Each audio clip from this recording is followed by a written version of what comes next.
Cornflakes, la gente, Sabritas. Sucaritas. Quiero que tú leas, Alma. Ay.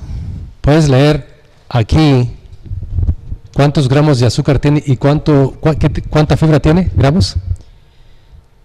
Kilocalorías, 150. Donde dice fibra y azúcar. ¿Cuántos Fibra gramos? dietética, ¿Cuántos? 0.5. 0,5, o sea, no tiene nada. Azúcares, 16 gramos. Hasta ahí. Si no tiene fibra, ¿cómo va a funcionar tu intestino? Y si tiene 20 gramos de azúcar más las hojuelas de maíz que están aquí, no son orgánicas.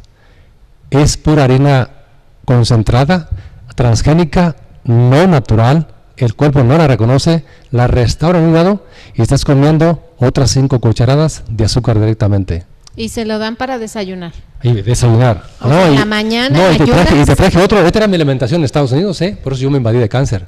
Okay. Sí, yo tuve de todo para que me sugieran.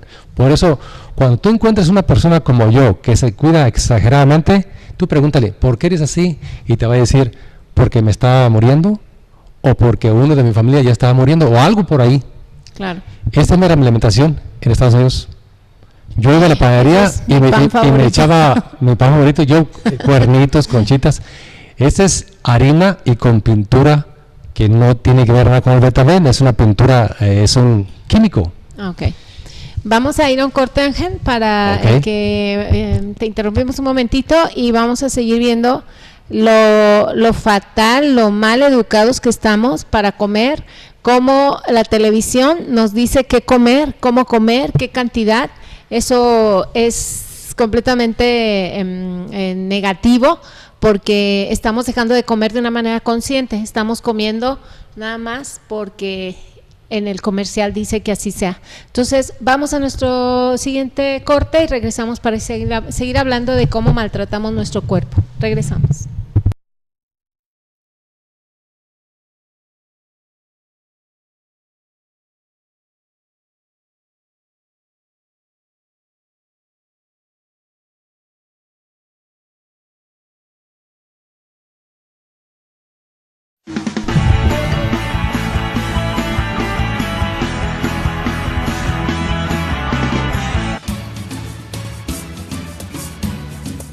Un año de retos y grandes responsabilidades, donde nuestro compromiso con Michoacán es lo que nos motiva a